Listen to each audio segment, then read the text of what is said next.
Moga-moga dengan masa yang kita luangkan ini untuk mendengar sedikit perkongsian ini, Allah memberikan kita sebaik-baik ganjaran dan rahmatnya. Dan kita mohon pada Allah Subhanahu wa taala, moga-moga majlis kita ini dihadiri oleh para malaikat Allah yang mendoakan keampunan buat kita semua insya-Allah. Baik, pada malam ini kita akan sambung pengajian kita di dalam matan Nawaqidul Islam, dan insya-Allah malam ini kita akan habiskan keseluruhan matan ini, keseluruhan matan ini insya-Allah. Dan pada malam ini kita akan sambung pada matan yang ke-8. Kalau semalam kita telah syarahkan matan yang ke-7, iaitu pembatal Islam yang ke-7, iaitu as-sihr, yang itu telah kita syarah pada semalam lah. Dan pada malam ini kita akan sambung lagi tiga dan penutup insya-Allah. Qala muallifu rahimahullahu ta'ala wa nafa'na bihi wa bi'ulumihi fid darain amin. Matan yang ke-8, Naqidus Thamin. Naqidus Thamin, muzaharatul musyrikin wa muawanatuhum 'alal muslimin. والدليل قوله تعالى ومن يتولهم منكم فإنهم منهم إن الله لا يهدي القوم الظالمين. Itu matan yang ke-8. Baik, matan yang ke-8 ni tok guru kita ni Syekhul Islam Muhammad bin Abdul Wahhab bin Sulaiman Tamimi rahimahullah, dia kata Naqidus Tsamin, pembatal yang ke-8, Tsaminu, pembatal yang ke-8, muzaharatul musyrikin wa muawanatuhum 'alal muslimin. Muzaharatul musyrikin, muzaharah ni bermaksud menolong ataupun membantu orang-orang musyrik, orang-orang yang mensyirikkan Allah, orang-orang kafir, orang-orang yang tidak seagama dengan Islam ini. Wa muawanatuhum 'alal muslimin, dan memberi penolongan kepada mereka untuk mengkucak-kacirkan orang Islam, merosakkan orang Islam, membunuh orang Islam dan sebagainya. Itu pembatal yang ke-8, iaitu secara ringkasnya ialah apa pembatal Islam yang ke-8, penyebab seseorang boleh keluar daripada agama Islam, boleh menyebabkan seseorang itu menjadi kafir, ialah menolong golongan musyrikin ataupun golongan kafir yang memerangi orang Islam. Kita tolong mereka perang orang Islam sama, ataupun kita tolong mereka pelingkup orang Islam sama. Itu yang dikatakan oleh tok guru kita lah. Wa dalilu qauluhu ta'ala, dan dalil daripada Allah Subhanahu wa taala, Allah berfirman, wa man yatawallahum minkum fa innahu minhum. Sesiapa yang yatawalla, sesiapa yang setia, sesiapa yang menolong mereka, sesiapa yang setia dengan orang-orang yang musyrik ini, fa innahu minhum, sesungguhnya mereka itu dalam kalangan mereka. Kalau hang tu orang Islam pi tolong orang kafir, pelingkup sama orang Islam, sesungguhnya hang pun sama juga macam depa. Kamu pun termasuk dalam kalangan mereka. Itu yang Allah kata. Innallaha la yahdil qaumaz zalimin. Sesungguhnya Allah Subhanahu wa taala tidak akan memberi hidayah, petunjuk kepada kaum-kaum yang zalim. Kepada kaum-kaum yang zalim. Itu matan yang ke-8. Muzaharatul musyrikin wa muawanatuhum 'alal muslimin. Itu matan yang ke-8. Baik. Muzaharah dengan muawanah ni maksud dia sama je. Maksud dia tolong. Tolong lagu mana tu? Tolong orang musyrikin ni tak kira lah, bukan setakat berperang dengan mereka sekali. Bahkan orang yang menyumbang harta, ambil harta aku ini, ambil duit aku ini, pi beli peluru, pi beli mayam, pi beli senapan ke apa ke, tembak orang Islam, itu pun termasuk. Walaupun dia tak turut sama berperang dengan orang-orang musyrikin. Bukan maksudnya kena pergi perang sama-sama dengan orang musyrikin. Melakukan sesuatu tindakan yang sama, iaitu menyumbang ke apa-apa kan lah, yang boleh menyebabkan mereka mendapat keuntungan untuk ataupun mereka mendapat kekuatan untuk membantai orang-orang Muslim, itu pun dikira sebagai muawanah ataupun muzaharah. Bukan semestinya pergi perang. Bukan semestinya pergi perang. Sumbang harta ke, ataupun tolong beli senjata kan, bisilah, tolong beli senjata ke.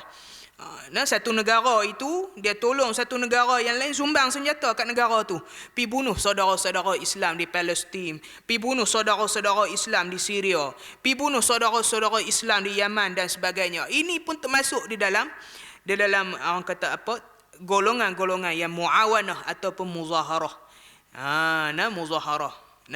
Ataupun dia tak sumbang duit itu. Dia tak sumbang senjata itu, tapi dia memberikan pandangan, saya ni tak ada duit. Nak bagi duit tak ada duit. Nak sumbang senjata saya pun tak apa nak ada duit, nak beli senjata, nak bagi sumbangan. Yang boleh saya bagi orang kata birra'i dengan pandangannya boleh lah kot saya bagi pendapat. Moga-moga pendapat saya ni orang pakai dan boleh guna untuk bunuh orang Islam. Itu pun termasuk dalam kalangan menolong orang-orang musyrikin berperang dengan orang Islam. Walaupun hang tu orang Islam, walaupun macam tu, turut termasuk sama. Sebab apa orang-orang yang menolong orang-orang yang musyrikin ini termasuk dalam kalangan orang kafir? Kerana mereka itu melebihkan orang musyrik terhadap melebihi orang-orang Muslim. Bila mereka melebihkan orang-orang musyrikin terhadap orang Muslim, ini maksudnya mereka membenci dengan apa yang ada di atas agama Islam itu sendiri, apa yang ada di dalam agama Islam itu sendiri. Bila mana benci, maksudnya mereka membenci Allah dan Rasul. Bila mana benci apa yang ada dalam Islam, maksudnya dia membenci apa yang didatangkan oleh Allah, apa yang didatangkan oleh Rasul. Sebab itulah orang-orang yang membenci Allah dan membenci Rasul ini, Allah kata mereka ini termasuk dalam golongan-golongan orang yang kafir. Orang yang tolong orang-orang musyrikin itu pun termasuk dalam membenci Allah dan Rasul. Disebabkan itulah mereka menjadi kafir. Sebab tu Allah Subhanahu Wa Taala dia berfirman dalam surah Muhammad. Ayat 9 Allah kata dzalika bi annahum karihu ma anzalallah fa ahbata a'malahum. Mereka itu dzalika bi annahum karihu ma anzalallah. Mereka itulah orang-orang yang membenci apa yang didatangkan oleh Allah kepada mereka. Fa ahbata a'malahum. Nescaya kalau depa benci dengan apa yang didatangkan oleh Allah dan Rasul, nescaya amalan-amalan mereka yang terdahulu pun akan terbatal. Jadi mereka itu menjadi orang-orang yang kafir. Tak ada orang kata apa, tak ada nilai mereka di sisi Allah. Tiada nilai mereka di sisi agama Islam. Mereka menjadi orang-orang yang kafir. Sebab itulah Nabi SAW kata kecintaan yang paling tinggi kepada seorang yang bergelar mukmin Muslim, orang yang berislam, orang yang beriman, ialah mencintai Allah dan mencintai Rasul. Terutamanya kena cinta pada Rasul. Cinta pada Allah orang ni boleh claim ya. Semua orang cinta pada Allah, tapi nak cinta kepada Rasul itu, nak cinta pada Allah, nak cinta pada Rasul ini, dia kadang-kadang tu ngaku saya cinta tapi tak buat pun sunnah dia tu. Sebab tu dia payah. Dia payah sikit dari segi dengan Allah. Siapa pun boleh claim. Orang yang tak kafir lah, tapi dengan Rasul ini dia memerlukan sedikit orang kata apa, penilaian. Betul ke dia cinta pada Rasul? Dan Nabi SAW kata tidak beriman seseorang itu melainkan dia mencintai aku. Nabi kata dalam sebuah hadis, Nabi kata melainkan dia mencintai aku melebihi daripada anak-anak dia, mak pak dia, harta dia, wan nasi ajma'in, dan manusia keseluruhannya. Tiada apa pun yang boleh menghalang kecintaan pada Rasul melebihi apa yang siapa yang terhalang daripada cinta, dia cinta benda lain lah, melebihi cinta pada Rasul ini. Maksudnya dia tidak beriman dengan betul-betul beriman pada Allah dan Rasul. Boleh jadi dia itu jadi orang yang asian, orang-orang yang melakukan maksiat, ataupun naqisul iman, ataupun orang-orang yang kurang iman, jatuh iman dia, berkurang iman dia, macam tu. Jadi kecintaan kepada Allah dan Rasul ini adalah asas kepada semua orang Islam. Bila mana kita tolong orang musyrikin, bermaksud kita membenci Allah dan Rasul. Dengan itu kita menjadi orang-orang yang kafir. Ayat tu daripada ayat yang dalam matan tadi ni daripada suratul Maidah. Wa dalilu khas. Dalil itu adalah dalil yang khas. Ala anna muzaharatul kuf hadhihi ayatul karimah min suratul Maidah.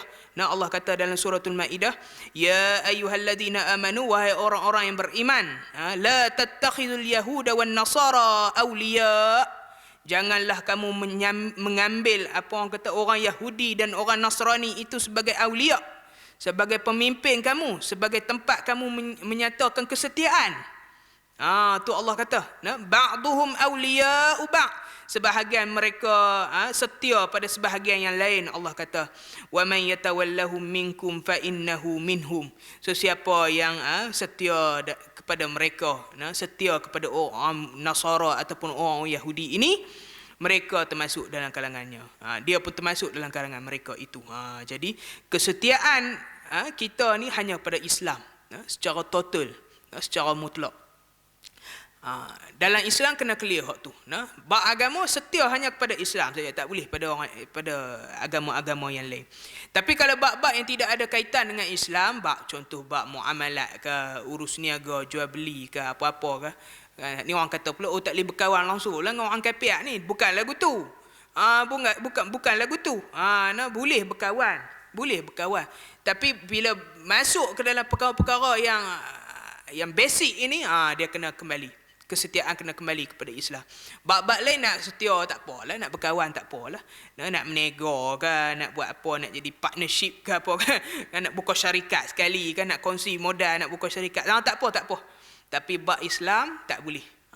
Kena setia kepada Islam sahaja. Itu pembatal Islam yang ke-8, iaitu setia ataupun menolong orang musyrik, merangi orang-orang yang Muslim. Minta jauh lah, jangan duk buat lah benda tu. Jangan duk buat, insya-Allah. Baik, seterusnya kita akan masuk ke dalam naqidut tasi'. Naqidut tasi', pembatal Islam yang ke-9 ini. Tok Syekh kita kata apa? At-tasi'u, yang ke-9-nya, dia kata man i'taqada anna ba'da an-nas la yujibu alaihi itba'ul nabiy sallallahu alaihi wasallam wa annahu yas'u al-khuruj an syari'atihi sallallahu alaihi wasallam kama wasi'a al-khadar al-khuruj an syari'ati Musa alaihi salam fa huwa kafir. Hak ni dia panjang sikitlah cerita dia. Panjang sikit cerita dia ni. Tak apalah kita sebutlah. Malam ni kita habis buang. Habis buang hak ni. Apa mata ni. InsyaAllah. Tok Syekh kita kata apa? At-tasi'u, yang ke-9. Man i'taqada anna al-ba'da an-nas. Sesiapa yang beriktikad, sesiapa yang percaya, sesiapa yang berpegang teguh bahawa adanya sebahagian manusia, la yajibu alaihi tiba'un Nabi sallallahu alaihi wasallam. Sesiapa yang beriktikad bahawa ada sebahagian manusia dia ni tak perlu ikut Nabi sallallahu alaihi wasallam. Dia kata puak ni kena ikut Nabi sebab puak ni iman tak cukup lagi. Dia kata macam tu. Puak ni kena ikut Nabi. Dia kata, kalau puak tu dah kenal Allah dah kenal dah hakikat makrifat apa tu, puak tu tak duk ikut dah sebab depa tu dah kenal Allah dah, jadi tak payah duk ikut. Mereka itu terkeluar daripada syariat. Tak perlu duk buat dah syariat tak payah duk sembahyang, tak payah duk puasa. Dia kata macam tu. Tak perlu duk ikut dah syariat Nabi. Lepas tu dia bagi pula alasan, dia kata wa annahu yas'uhu khuruju an syariatihi sallallahu alaihi wasallam.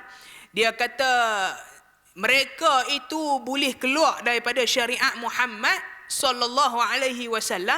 Mereka itu boleh tak payah duk buat apa perintah Nabi ni. Disebabkan apa? Kama wasi'al khadiral khuruj an syari'ati Musa alaihi salam. Seperti mana Nabi Khidir biasa keluar daripada syariat Nabi Musa alaihi salam. Nah, dia kata lagu tu. Dia kata kita ni tak payahlah duk ikut syariat Nabi Muhammad ni. Bila dah sampai satu tahap, satu makam, kita pun tak payah duk ikutlah syariat Nabi Muhammad ini. Sebab apa dia kata? Sebab Nabi Khidir pun bukannya ikut syariat Nabi Musa. Dia pun bukannya buat apa Nabi Musa perintah tu. Dia pun tak buat. Kalau dia tu Nabi tak buat, tambah kita ni hak biasa-biasa, lagilah tak payah duk buat. Dia duk kata lagu tu kan, duk buat cakap pandai lagu tu kan. Nah, siapa yang duk i'tiqad lagu tu, fahuwa kafir, maka dia menjadi orang-orang yang kafir. Ni cerita dia panjang. Nah, cerita dia panjang. Satu, siapa dia Nabi Khidir? Siapa dia Nabi Khidir ni? Nabi Khidir ni, dia ni nabi sebenarnya. Dia ni nabi lah. Pertama dia ni nabi lah. Walaupun ada khilaf dalam kalangan ulama yang menyatakan dia ni bukan nabi. Dia ni orang soleh saja. Dia ni wali-wali Allah saja. Dia ni bukan nabi, dia kata. Nah, ada juga pandangan yang kata macam tu. Dia terima juga pandangan lagu tu pun. Tapi yang pandangan yang kuatnya ialah dia ini nabi. Disebabkan Allah mengurniakan syariat kepada dia yang Nabi Musa pun tak tahu. Kan tuan-tuan duk baca dalam suratul Kahfi. Cuba buka surah Kahfi, surah Al-Kahf. Hak duk baca malam Jumaat tu. Macam buka tengok ayat ke-60 tu. 60 sampai ke berapa? Ke 80 tak silap saya. Buka sampai bawah tengok ya. Ada dia cerita siapa Nabi Khidir ni. Nabi Khidir. Nabi Khidir ni khilaf. Ada yang kata nabi, ada yang kata orang soleh. Tapi yang kuatnya Nabi Khidir ni adalah nabi. Disebabkan dalam ayat tu sendiri, dalam Al-Quran tu sendiri, Allah bagi mukjizat kat dia. Bagi mukjizat kat dia yang macam-macam. Sebab diberikan mukjizat, maka dia digelar sebagai nabi. Tapi dia ni bukan rasul. Nabi sahaja. Nabi dan bukan rasul. Nabi Khidir ni tok guru kepada Nabi Musa. Tok guru kepada Nabi Musa. Tok guru kepada Nabi Musa. Kan cerita dia naik. Dia bunuh budak lah, lepas tu dia tebuk sampan lah apalah kan. Orang paling kata tebuk perahu. Tebuk perahu kan. Tebuk sampan, tebuk perahu tu, bagi tenggelam. Nak ni kot ada pemerintah yang zalim nampak dan sebagainya. Maksudnya dia tahu perkara yang akan datang tu. Macam mana dia boleh tahu? Sebab Allah bagi wahyu dekat dia. Allah yang perintah dia buat lagu tu. Bila mana Allah perintah dan Allah bagi wahyu, bermaksud itu dia bukti bahawa dia tu nabi. Bukan sekadar orang soleh, tapi martabat dia sampai ke tahap nabi. Nabi Khidir alaihi salam. Jadi dia kata Nabi Khidir ni tak ikut pun syariat Nabi Musa ni. Tak ikut pun syariat Nabi Musa. Dia kata kalau kita pun dah sampai ke satu tahap, tak payahlah duk ikut syariat Nabi Muhammad ni, sebab Nabi Khidir pun tak ikut, dia kata. Baik, nak menjawab persoalan ini, kita kena tahu. Siapa pula Nabi Musa itu? Nabi Musa itu adalah seorang rasul. Nabi dan rasul yang diutuskan kepada kaum Bani Israel. Kaum Bani Israel. Umat dia umat Nabi Musa ini adalah Bani Israel. Bani Israel. Maksudnya dia ada umat dia yang khusus. Nabi-nabi dahulu dia ada umat-umat yang khusus yang Allah bagi kat depa. Hampa aku bagi wahyu pi sampai kat umat ni. Nabi Soleh ada umat dia, Nabi Hud ada umat dia, Nabi Musa ada umat dia, Nabi apa lagi? Nabi Daud ada umat dia. Nabi Yunus ada umat dia. Bukan semua. Allah tugas kat umat tu je lah. Bukan semua. Sebab tu orang kata kita boleh ikut syariat Nabi Isa. Dia kata tak boleh. Nabi Isa dia ada syariat. Dia syariat dia kepada kaum dia sahaja. Bani Israel saja. Orang-orang Yahudi saja. Orang Yahudi, orang Kristian je, Nasara je. Bila masa sampainya Nabi Muhammad sallallahu alaihi wasallam, segala syariat Nabi terdahulu terbatal. Kita kena ikut syariat Nabi Muhammad sahaja sekarang ni. Kita kena ikut Nabi Muhammad saja. Nabi Muhammad saja. Law ni Nabi Muhammad sallallahu alaihi wasallam. Sebab itu Nabi sebut di dalam sebuah hadis, Nabi kata u'titu khamsan lam yu'tahunna ahadun minal anbiya'i qabli. Nabi kata, diberikan kepada aku 5 perkara. Nabi kata khamsah, 5 perkara. Yang mana 5 perkara ini tidak diberikan kepada nabi-nabi sebelum aku. Khas dia untuk dia ya, Nabi kata. Habuan aku ya boleh, nabi-nabi lain tak boleh. Wa dzakara minha, dan di antaranya ialah yang Nabi sebut ialah apa dia? Wa kana nabiyyu yub'atsu ila qaumih khassah. Nabi kata, nabi-nabi dulu diutuskan kepada umat-umat dia yang khas. Umat-umat dia yang Allah tetapkan sahaja. Wa bu'istu ilan nasi kaffah, dan aku ini diutuskan kepada umat keseluruhannya, seluruh manusia. Nabi kata. Jadi Nabi Muhammad ni seluruh manusia. Tak kira lah kau tu Melayu ke, Cina ke, India ke, Jepun ke, Pakistan ke, apalah. Hatta bukan setakat manusia, jin pun kena ikut Nabi. Jin pun kena ikut Nabi. Sebab tu Allah kata wa ma khalaqtul jinna wal ins. Tidak aku ciptakan jin dan manusia. Maksud jin pun kena ikut Nabi. Jin pun kena ikut Nabi, bukan kat kita je. Dia pun kena ikut syariat Nabi Muhammad. Kalau jin tu tak ikut, dia jadi jin yang kafir. Macam tu. Bukan dekat kita aja. Jadi orang yang duk beriktikad kata Nabi Khidir ni tak ikut Nabi Musa ni, sebenarnya dia salah. Sebab Nabi Khidir dia nabi, Nabi Musa pun nabi. Tapi Nabi Musa ada kaum dia. Nabi Khidir tak ada kaum dia. Jadi Nabi Khidir ini tak termasuk dalam kalangan kaum Nabi Musa. Sebab masing-masing tu Nabi. Masing-masing tu Nabi. Nabi Khidir dia ada syariat dia. Nabi Musa dia ada syariat dia. Dia kan semacam. Dia kan semacam. Dia tak boleh duk bubuh bantal lagu tu. Orang-orang penyegam buat ibadat ni, dia duk buat bantal lagu tu lah. Dia buat bantal lagu tu. Tak boleh duk bubuh sekali lagu tu. Tak boleh. Sebab tu. Jadi kena ingat 2 perkara. Pertama, syariat Nabi Muhammad pada seluruh manusia. Tak ada alasan tak mau ikut syariat Nabi Muhammad. Kena ikut. Siapa tak ikut, kafir. Itu yang pertama. Yang kedua, Nabi Khidir itu nabi, Nabi Musa itu nabi. Nabi Khidir dia ada syariat dia sendiri. Dia bukan dalam kalangan Bani Israel. Nabi Musa ada syariat dia sendiri. Ada kaum dia sendiri. So depa ini tak ada kaitan. Sebab tu Nabi Musa pun dalam sebuah dalam sebuah hadis Al-Bukhari, Allah Bani Israel tanya, hadis tu panjang, sibuk-sibuk, hadis tu panjang. Kaum Bani Israel kata, ada orang yang lagi cerdik pada aku, wahai, ada orang yang lagi cerdik pada engkau, wahai Nabi Musa. Nabi Musa kata tak ada. Boleh cek dalam Sahih Bukhari. Nabi Musa kata tak ada. Dia kata, yang tak kalah ni aku lah yang paling cerdik. Allah kata tak. Ada yang lagi cerdik pada engkau, wahai Musa, iaitu hamba-Ku, pesuruhku, yakni Khidir. Baru daripada peristiwa itulah, baru Nabi Musa dengan teman-temannya berjalan cari Nabi Khidir. Sampailah cerita dia dalam Al-Quran tu. Maksudnya syariat dia lain. Jadi orang-orang yang mendakwa bahawa kita ni bila dah sampai satu tahap, tak payahlah duk ikut syariat Nabi Muhammad ini, sebab kita dah terkeluar daripada syariat ini. Kita dah sampai makam yang mana makam itu tak ada siapa pun boleh capai melainkan kita aja. Maka hujah-hujah seperti ini tidak diterima. Hujah-hujah seperti ini tidak diterima. Siapa yang duk pakai hujah lagu ni? Ni nak keluar tajuk sikit. Siapa yang duk pakai hujah lagu ni? Orang yang duk pakai hujah lagu ni antaranya golongan-golongan sufi yang ekstrim. Saya sebut sufi yang ekstrim. Bukan bermaksud saya tolak kesufian, tidak.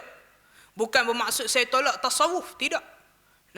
Orang-orang sufi ataupun orang-orang yang belajar tasawuf yang melampau-melampau ni. Orang tanya boleh tak belajar tasawuf? Belajar tasawuf. Tak ada apa, tasawuf ni dia istilah aja. Ada orang kata, ada istilah yang lain, dia kata tazkiyatun nafs. Tazkiyatun nafs, penyucian jiwa. Penyucian jiwa. Jadi orang-orang yang mengikut sufi-sufi atau tasawuf-tasawuf yang ekstrim ini, hak ni yang kita tak mahu. Nah. Kalau seorang kata saya nak ikut satu tarikat, saya nak ikut satu tasawuf, nak belajar tasawuf, boleh tak? Boleh, tapi kena cek dulu. Tarikat itu tasawuf yang dia belajar itu ikut tak apa yang Nabi kata, ikut tak apa yang Allah mahu. Kalau ikut, okey, tak ada apa, belajar. Kalau sufi kan, apa tarikat tu ikut, belajar, tak ada masalah. Nah. Apa-apa pun dalam kita nak buat sesuatu perkara yang berkaitan dengan agama ni, tuan-tuan kena ingat. Apa-apalah. Nah, apa-apa je lah. Tak kira lah sufi ke, tak sufi ke. Kalau berkaitan dengan agama, kerangka agama ini, dia tak boleh lari daripada dua mekanisme yang utama, iaitu Al-Quran dan sunnah Nabi SAW.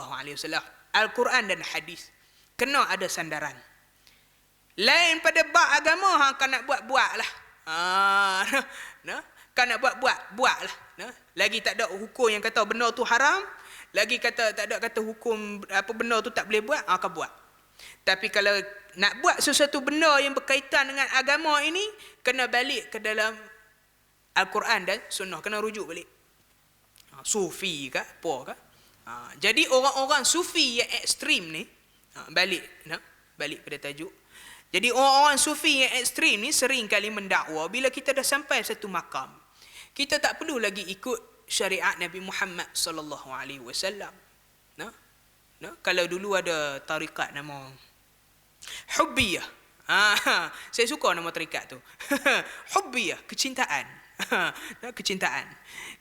Tarikat ni sosak lah. Sosak. Masa duk ngaji dulu, banyak tarikat duk ngaji ni, tapi lupa banyak dah nama-nama tarikat ni. Hak tu yang suka kali. Hubbiyah. Saya ingat tu. Kita ambil waktu lah contoh. Tarikat-tarikat yang sesat ni nama dia Hubbiyah.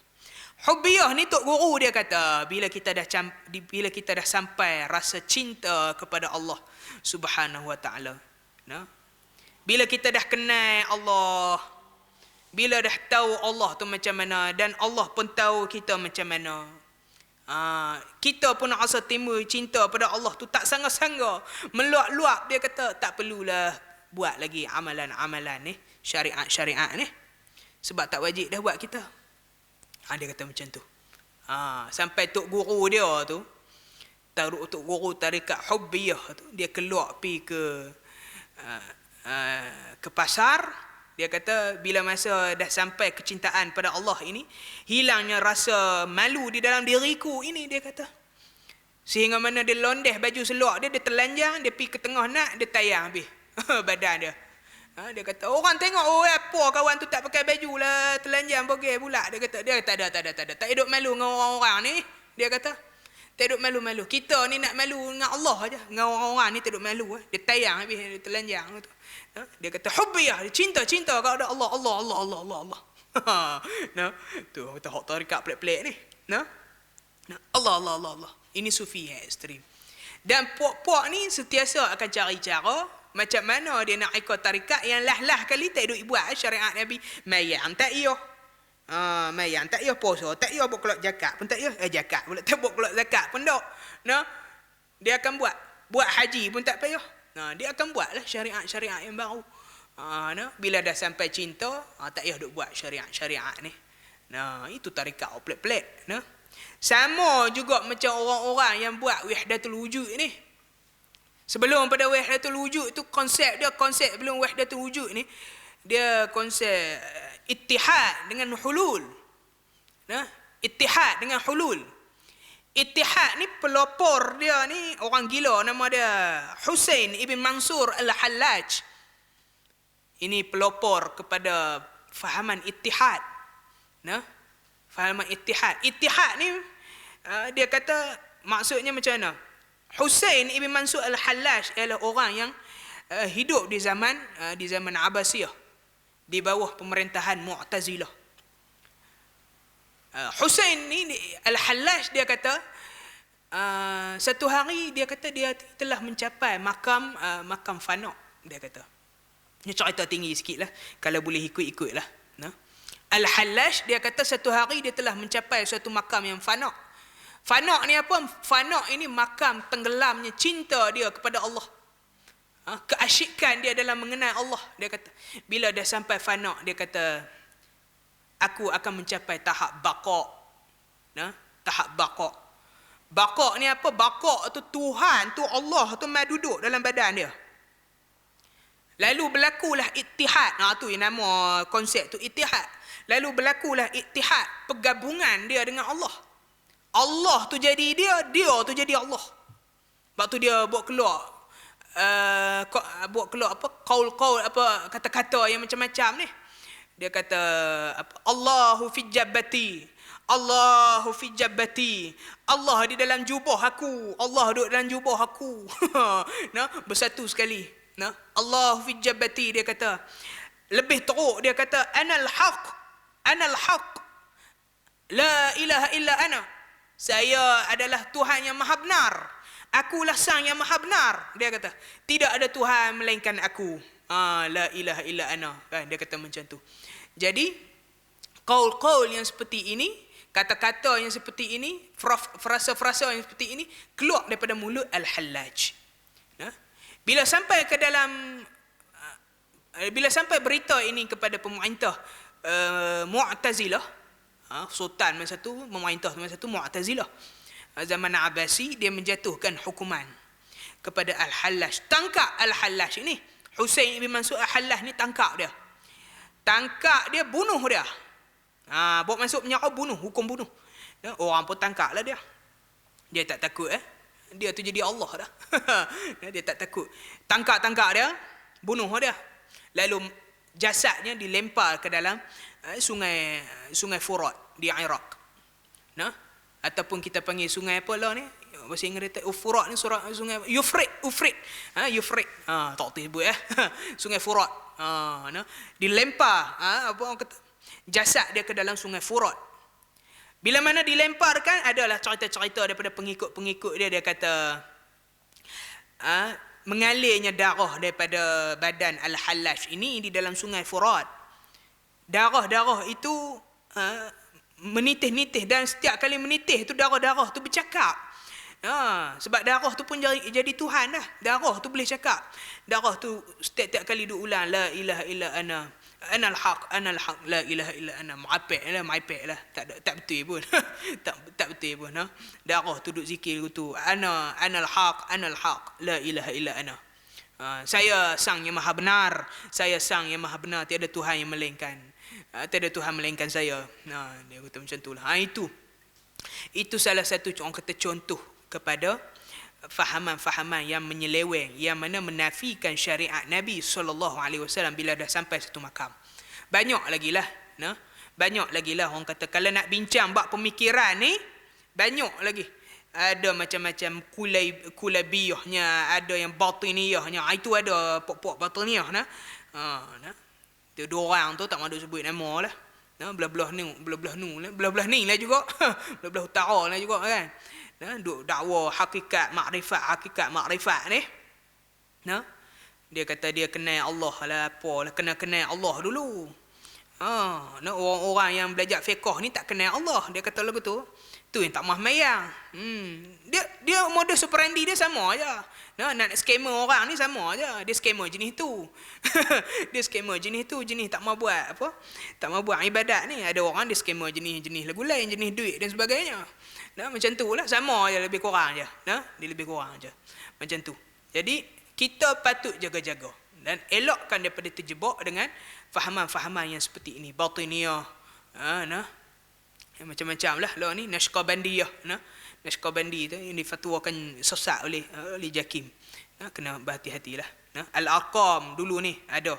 Al-Arqam tu cerita lain lah. Ada konsep raja'ah, ada macam-macam lah tu, tak nak cerita kita habis kuliah. Macam itulah. Jadi itu pembatal Islam yang ke-9. So siapa yang mendakwa bahawa ada sebahagian manusia yang tidak patut mengikut syariat Nabi dah, sebab dah sampai satu makam. Makam mengenal Allah dan sebagainya, dia kata alasannya apa? Sebab Nabi Khidir pun tak ikut syariat Nabi Musa. Jadi perkara-perkara itu kena elak lah. Semua orang ni kena ikut syariat Nabi Muhammad lah. Lagi tak kemat lagi tu lah kena ikut. Lagi tak kemat lagi tu lah kena ikut. Lagi tak terbit matahari kat belah barat lagi tu lah kena ikut. No, syariat Nabi Muhammad ni tak boleh duk bagi alasan lah. No. Penyegang tokoh mana pun kena ikut syariat Nabi Muhammad ni. No, tak boleh lari. No, tak boleh lari. Itu pembatal Islam yang ke-9. No. Panjang ayat malam ni tuan-tuan, no? 1 jam. No, bagi panjang ayat, kata tak apalah, insya-Allah. Nah, apa habis buat ni. Baik, pembatal yang ke-10. Naqidul ashir, al-ashiru. Tok kita kata al-i'radu 'an dinillah. Al-i'radu 'an dinillah. Berpaling daripada agama Allah Subhanahu wa taala, ingkar ataupun bantah dengan agama Allah. Nah, la yata'allamuhu wa la ya'malu bih. Dia tidak, orang kata apa, la yata'allamuh, dia tidak mempelajari tentang agama Islam, wa la ya'malu bih, dan tidak beramal dengannya. Nah, wa dalilu qauluhu ta'ala, dan dalilnya adalah firman Allah Subhanahu wa taala, wa man azlamu mimman dhukkira bi ayati rabbih summa a'rada anha inna minal mujrimina muntaqimun. Itu firman Allah, dia ambil dalil tu nah. Allah kata wa man azlamu mimman dhukkira bi ayati rabbih. Siapakah yang lebih orang kata apa, lebih zalim? Siapakah yang Allah kata lebih zalim melainkan orang-orang yang diberikan disebutkan ayat-ayat Tuhannya, summa a'rada anha, kemudian dia berpaling daripadanya, kemudian dia ingkar, dia bantah, dia tak mau ikut. Innal minal mujrimina muntaqimun. Sesungguhnya Allah kata inna ni maksud kami ni Allah lah. Nah, Allah. Lafaz na ni ataupun kalau ikut inna ni kami lah. Nah, dia amal, tapi amal di sisi Allah bermaksud li ta'zim, untuk memuliakan. Inna minal mujrimina muntaqimun. Sesungguhnya kami, yakni Allah, akan membalas dosa-dosa orang yang melakukan, akan membalas, orang kata balasan dosa pada orang yang berdosa. Itu yang Allah kata. Nah, yang ni saya tak ulas panjang lah, sebab kemungkinan tuan-tuan dah tahu dah. Nah, baik. Tok Guru kita kata al-i'radu an dinillah, sesiapa yang berpaling daripada din Allah Subhanahu wa taala. Sesiapa yang orang kata tak mau ambil tahu bab agama Allah. Bila diterangkan ayat, diterangkan perintah Allah, diterangkan perintah Rasul, kemudian dia tak mau ikut dan dia berpaling dan melawan pula tu, menentang pula tu, la yata'allamuhu, dia tak mau belajar tentang agama Allah. Dan kalau belajar pun wala ya'malu bih, saja-saja tak mau beramal pula. Dah belajar, bukan tak tahu kata benda tu kena buat, tapi saja-saja tak mau beramal, maka golongan-golongan ini termasuk dalam golongan-golongan yang kafir. Seperti mana firman Allah yang tadilah, sesiapa yang tiada siapakah yang lebih zalim, Allah kata, melainkan orang-orang yang disebutkan ayat Allah, di ayat-ayat Tuhannya kepadanya, summa a'rada anha, kemudian dia berpaling daripadanya. Inna minal mujrimina muntaqimun, sesungguhnya kami akan membalas balasan dosa kepada orang-orang yang berdosa. Itu nah. Sesiapa yang tidak menyembah Allah, sesiapa yang berpaling kepada Allah, daripada Allah Subhanahu wa taala, dia termasuk dalam kalangan orang-orang yang abidal li syaitan, orang-orang yang menjadi hamba kepada syaitan. Menjadi hamba kepada syaitan. Setiap manusia ni dia menjadi hamba kepada satu-satu benda. Itu kita kena tahu. Agama apa pun dia akan jadi hamba kepada satu-satu benda. Hatta orang yang tak ada agama pun dia akan menjadi hamba kepada hawa nafsunya. Kepada hawa nafsunya. Kalau orang Nasrani, dia ada Tuhan dia. Dia memperhambakan diri kepada Tuhan dia. Tuhan dia lah Jesus. Ada kata yang Isa anak Allah. Kalau orang Yahudi, dia ada Tuhan dia, dia memperhambakan diri kepada Tuhan yang dia percaya. Agama-agama yang lain, paganism ke, Bahaiyah ke, apa-apa lah, Shinto ke, Buddha ke, semua ini ada Tuhan-Tuhan dia. Hatta orang yang ragu-ragu dengan kewujudan Tuhan sekalipun, seperti golongan etis,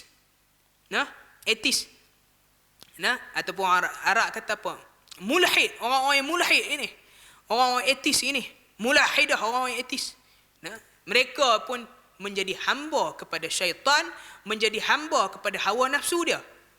Syaitan hasut, dia ikut, dia tak mau percaya pada Allah, tak mau percaya dengan kewujudan Tuhan, dan dia pun menjadi hamba kepada hawa nafsunya kerana dia pun tidak mengikut. Kerana dia mengikut hawa nafsunya untuk tidak mempelajari agama Islam dengan lebih mendalam, ataupun tidak mahu mengenal agama Allah ini. Begitu juga orang-orang yang agnostik, orang-orang yang tidak percaya mana-mana Tuhan. Tak kira lah Tuhan apa, Tuhan Buddha ke, Tuhan apa, dia kata pemohong semua tu, tak ada pun dia kata. Tak ada pun Tuhan-Tuhan ni, semua itu dongeng, dia kata dongeng semua tu, dia kata. Orang-orang ini pun menjadi hamba kepada hawa nafsu dia. Jadi setiap manusia ini dia ada abid, dia jadi abid kepada Tuhan-Tuhan dia. Ada orang yang menyembah Allah tetapi dia mementingkan wang, mementingkan harta benda dan sebagainya. Dia pun menjadi hamba kepada harta benda dia, sehingga menepikan Allah Subhanahu wa taala. Na'udzubillah min zalik. Kita tak maulah. Kita tak maulah macam tu.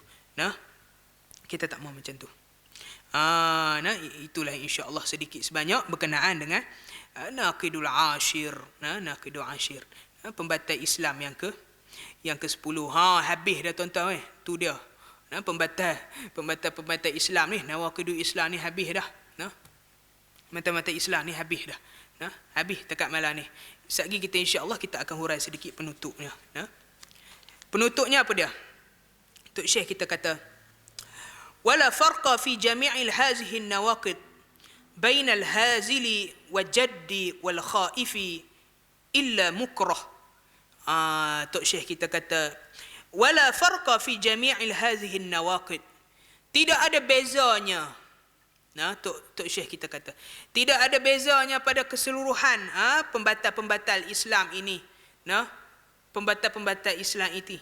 Bainal hazili, sama ada dia membatalkan Islam itu dengan cara dia bergurau-gurau senda, ataupun kita sebut sebagai pembatal Islam yang keberapa itu ni? Istihza' tu.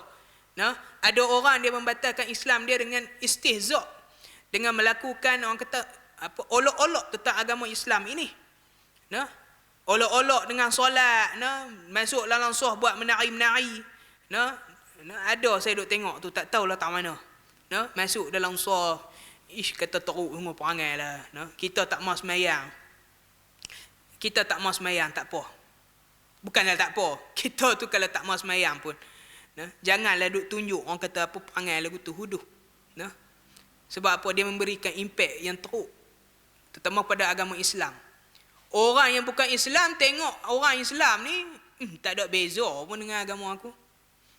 Orang-orang tengok orang yang orang Kristian sendiri pun mempermainkan agama dia. Kadang-kadang orang kata buat tok rahib, buat masuk filem, buat lagu tomboy, dia pemain.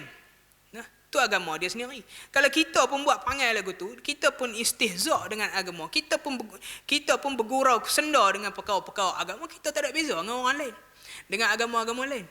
Kalau dia tu teruk, kita pun teruk semua. Masuk dalam sah, saya duk tengok dia tonggek-tonggek. Mayang-mayang. Belah-belah nu lah. Dalam masjid pula tu.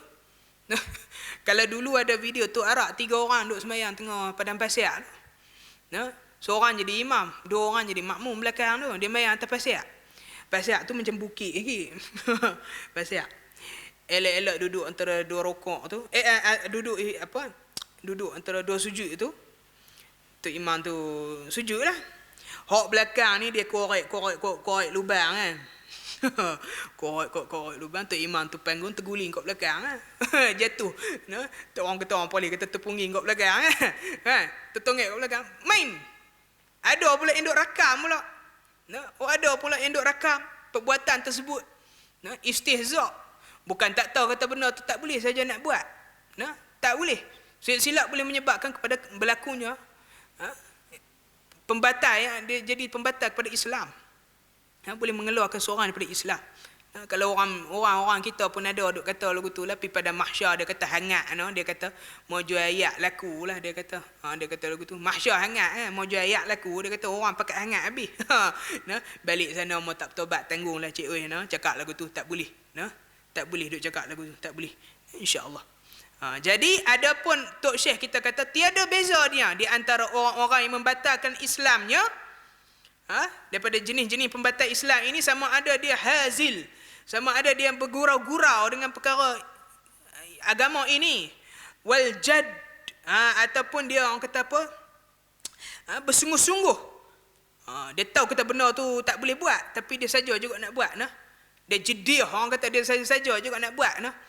Dia tahu perkara tu menyebabkan dosa, dia benci ingat Islam ni, dia buat bersungguh, dia hina Islam, ataupun dia buat sesuatu yang membatalkan keislaman dia, tolong orang kafir ke, syirik ke, istihza' ke, tak mau belajar bab agama ke, wal khaifi, ataupun orang-orang yang takut selain pada ketakutan pada Allah, sehingga dia mencela agama dia sendiri, membatalkan keislaman dia sendiri. Perkara ini tiada bezanya. Semua puak-puak tu, tiga-tiga golongan tu semua jadi orang-orang yang kafir.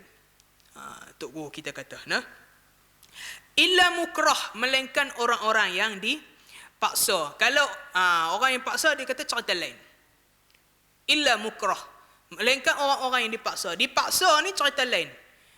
Kalau ada orang suar pistol kat kita, tok tepi kepala tu, cakap, dia kata Allah itu bukan Tuhan. Cakap Tuhan yang sebenarnya ialah ini. Dia takut kena bunuh. Dia takut kena bunuh. Dia pun cakap lah, tapi dalam hati dia redha. Dia tenang dengan keimanan dia. Dia tenang dengan keimanan dia.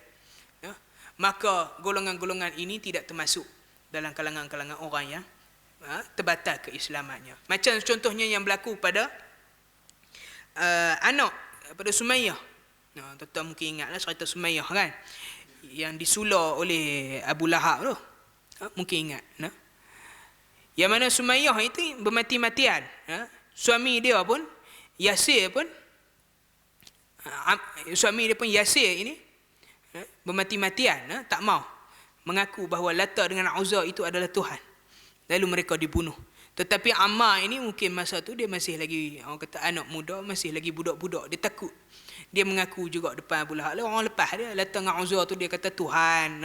Lalu Abu Lahab pun lepas lah, konco-konco dia ni pun lepas lah daripada siksaan tu, daripada kena bunuh tu. Dia kata macam tu. Jadi orang yang dipaksa tidak termasuk dalam kalangan orang yang terbatal keimanannya. Sebab perkara itu perkara yang dipaksa. Begitu juga dengan perkara-perkara yang di luar, orang kata kemampuan ataupun di luar pengetahuan. Contoh dia gila ke, ataupun dia telatah ke, dia sebut perkara-perkara yang mensyirikkan Allah.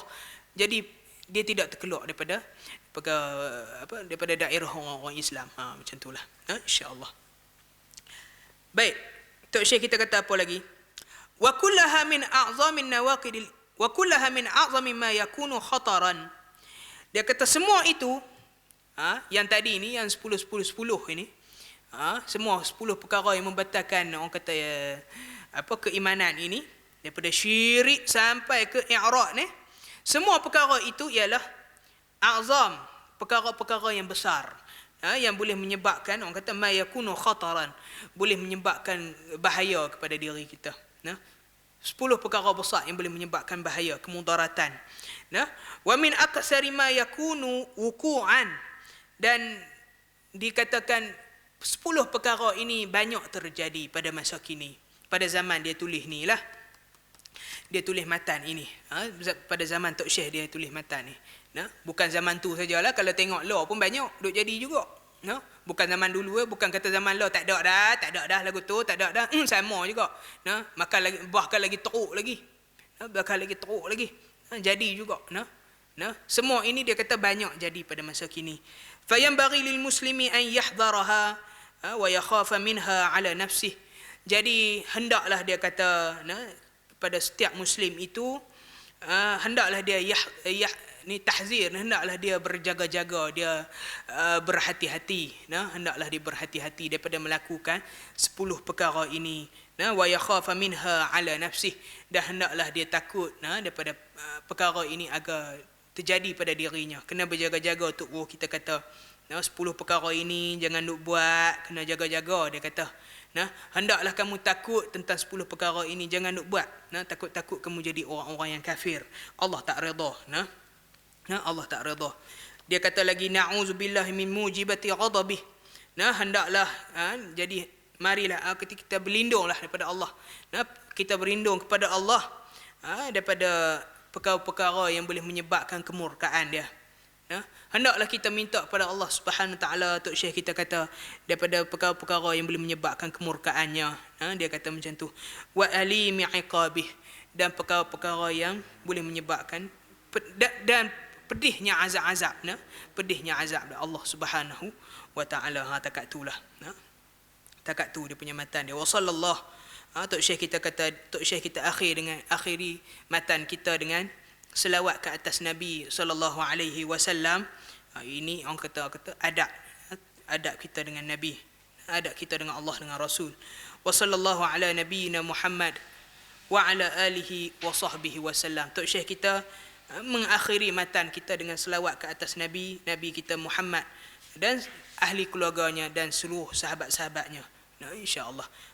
Habislah matan Nawaqidul Islam. Apa bulan duduk syarah ni, lama ni Kemeraman kita bertukar-tukar bersilih ganti. Tak nak habis ni. Saya pun jenuh mendekun jugalah, tak nak habis pun. Tak apalah, insya-Allah. Jadi sepanjang saya membacakan matan ini pada tuan-tuan semua, sepanjang program Polih Mengaji ini, andai ada salah dan silap, saya mohon maaf kepada tuan-tuan semua. Andai ada salah silap dari segi fakta dan sebagainya, saya pun minta maaf. Kita ni pun bukannya hati sangat, kata orang kampung kata kita ni kurang hati sangat. Macam itulah, minta maaf banyak-banyak. Saya pun masih belajar. Saya doakan tuan-tuan semua berada di dalam rahmat Allah. Dan saya mohon doa tuan-tuan semua, moga-moga Allah merahmati diri saya dan tuan-tuan semua. Moga-moga Allah menambahkan ilmu pada diri saya dan diri tuan-tuan semua, insya-Allah. Jadi saya dengan ini saya mengundur diri dahulu. InsyaAllah pada pertemuan yang akan datang, kalau panjang umur, kita jumpa lagi lah. Kita baca kitab lain lah pula. Kitab lain lah pula. Kitab hak yang mudah-mudah je lah. Saya ni tak erti nak syarah kitab tinggi-tinggi. Ni dia pasal baca Bulugul Maram pula kan. Tak boleh jenuh. Kena baca Imam Syaukani punya kitab kan, jenuh kata. Minta maaf lah banyak-banyak. Kita baca hak mudah-mudah lah pada pertemuan yang akan datang. Minta ampun, minta maaf banyak tuan-tuan. Subhanakallahumma wa bihamdika asyhadu an la ilaha illa anta astaghfiruka wa atubu ilaik. Wa sallallahu ala nabiyyina Muhammad wa ala alihi wa sahbihi wasallam. Walhamdulillahirabbil alamin. Assalamualaikum warahmatullahi wabarakatuh.